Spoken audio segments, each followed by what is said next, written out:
বঙ্গোপসাগরে সৃষ্টি হওয়া গভীর নিম্নচাপটি উপকূল অতিক্রম শেষ করেছে। আবহাওয়া অধিদপ্তরের বিশেষ বিজ্ঞপ্তিতে বলা হয়, ভারতের পশ্চিমবঙ্গের সাগরদ্বীপ ও খেপুপাড়ার মধ্য দিয়ে পশ্চিমবঙ্গ বাংলাদেশ উপকূল অতিক্রম করতে থাকা গভীর নিম্নচাপটি আরও উত্তর দিকে অগ্রসর হয়ে উপকূল অতিক্রম শেষ করেছে। তবে গভীর নিম্নচাপের কারণে আজও সারা দেশে মাঝারি থেকে ভারী বৃষ্টিপাত অব্যাহত থাকবে বলে জানিয়েছে আবহাওয়া অফিস। এদিকে উপকূলীয় এলাকায় ৩ নম্বর সতর্কতা সংকেত দেখাতে বলা হয়েছে। শনিবার থেকে বৃষ্টিপাতের পরিমাণ কমে আসবে বলে আশা করছে আবহাওয়া অফিস। নিম্নচাপের কারণে দক্ষিণাঞ্চলের সর্বোচ্চ 93 মিলিমিটার বৃষ্টিপাত রেকর্ড করা হয়েছে। সাগরে নিম্নচাপের কারণে বৃষ্টি হচ্ছে রাজধানী ঢাকা সহ দেশের বিভিন্ন জায়গায়। এতে ভোগান্তিতে পড়েছেন সাধারণ মানুষ। সৃষ্টি হয়েছে যানজট। রাজধানীর ভোগান্তি ও যানজটের খবর নিয়ে আমাদের সাথে যুক্ত হচ্ছেন সহকর্মী সুমন তানভীর। তানভীর, বৃষ্টির কারণে আজ রাজধানীর কোথায় কোথায় যানজট সৃষ্টি হয়েছে জানাবেন, এবং এই মুহূর্তে আপনি কোন এলাকায় আছেন, সেখানকার কি অবস্থা দেখছেন?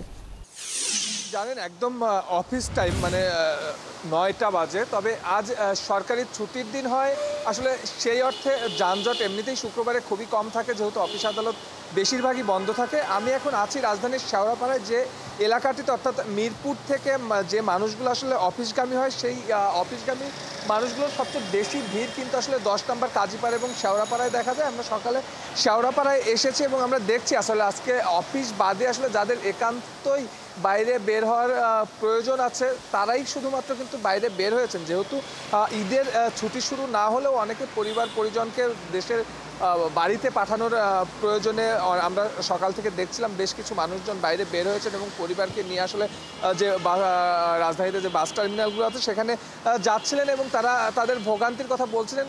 বিশেষ ভোগান্তি আসলে বৃষ্টি হলে যেটি সবচেয়ে বেশি হয় সেটি হচ্ছে গাড়ি ঘোড়ার সংকট। আজ যেহেতু ছুটির দিন, সেই জায়গা থেকে গাড়ি ঘোড়ার সংকট কিন্তু আজ আরও বেশি প্রকট। অর্থাৎ সকালে যারা বাসা থেকে বের হচ্ছেন তাদেরকে কিন্তু আসলে দীর্ঘক্ষণ অপেক্ষা করে তারপরেই আসলে কোনো গাড়ির দেখা পেতে হচ্ছে এবং তারপরে আসলে তারা সামনের দিকে যাচ্ছেন, অর্থাৎ তাদের গন্তব্যে যাচ্ছেন। তবে কালকে বৃহস্পতিবার ছিল, আপনি জানেন যে কালকে সবচেয়ে বেশি ভোগান্তিতে যেতে হয়েছে রাজধানীবাসীকে। এবং যে এলাকাটিতে আমরা এখন আছি, এই এলাকা কিন্তু পুরা জলবদ্ধতার ভেতরে পড়ে গিয়েছিল এবং এটা আমরা সবসময়ই দেখি আসলে রাজধানীতে যখনই কোনো বৃষ্টিপাত হয়, সেটা স্বাভাবিক বৃষ্টিপাতের সময়ও কিন্তু খুব বেশি জলাবদ্ধতায় পড়তে হয় আসলে রাজধানীবাসীকে।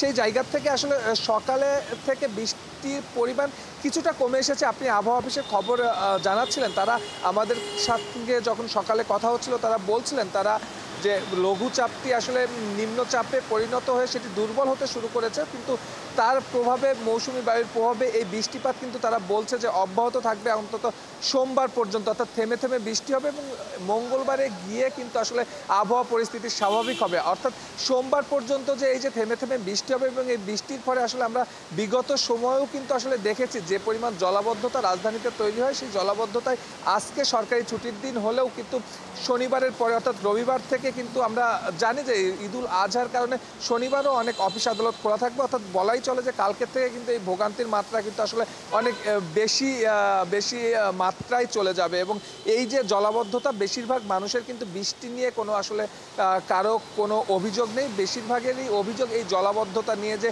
দিনের পর দিন যে এই জলাবদ্ধতার ভেতর দিয়ে রাজধানীবাসীর যেতে হচ্ছে, এর আসলে শেষ কোথায়? আমরা গতকাল যখন বৃষ্টি হচ্ছিল তখন বেশ কয়েকজন বিশেষজ্ঞর সঙ্গে কথা বলছিলাম, তারা বলছিলেন যে দেখেন 2020 সালে যখন এই যে ড্রেনেজ ব্যবস্থা কিংবা খাল খননের বিষয়গুলো ঢাকা ওয়াসার হাতে ছিল এবং এই জলাবদ্ধতা দূরীকরণের কারণে কিন্তু 2 সিটি কর্পোরেশন এই দায়িত্ব নেয়, কিন্তু সেই দায়িত্ব নেওয়ার পরে আসলে অবস্থার পরিবর্তন কতটুকু হয়েছে এবং তারা বেশ আশঙ্কার সাথেই বলছিলেন যে 5 আগস্টের পর এই অবস্থা যে আরও বেশি খারাপ হবে সেটি বলার অপেক্ষা রাখে না। কারণ আগে সিটি কর্পোরেশনে আসলে জনপ্রতিনিধি দায়িত্বপ্রাপ্ত থাকলেও এখন কিন্তু সেই অর্থে কোনো সিটি কর্পোরেশনের জনপ্রতিনিধি নেই, অর্থাৎ কাজের গতি কিন্তু কমে গিয়েছে। সেই জায়গা থেকে এই জলাবদ্ধতার মাত্রা কিন্তু অনেক গুণ বেড়ে যাবে। আমি একটু বলে রাখতে চাই যে গত প্রায় 1 দশকে প্রায় কিন্তু 1000 কোটি টাকার উপরে শুধু এই জলাবদ্ধতা নিরসনে কিন্তু আসলে ব্যয় করা হয়েছে, কিন্তু সেই ব্যয় আসলে কতটা জনবান্ধব হলো, জনগণের জন্য আসলে কতটা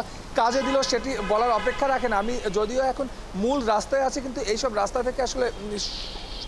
রাস্তা থেকে আমরা ভেতরে গেলেই কিন্তু এখনও কিন্তু সেই জলাবদ্ধতার চিত্র একদম স্পষ্ট। তো এই অবস্থা থেকে আসলে শহরবাসী পরিত্রাণ পাবে সেই প্রত্যাশা কিন্তু সকালে যারা আসলে একান্তই না পেরে যারা রাস্তায় বের হয়েছেন তারা সেই প্রত্যাশার কথাটাই আমাদেরকে জানিয়েছেন।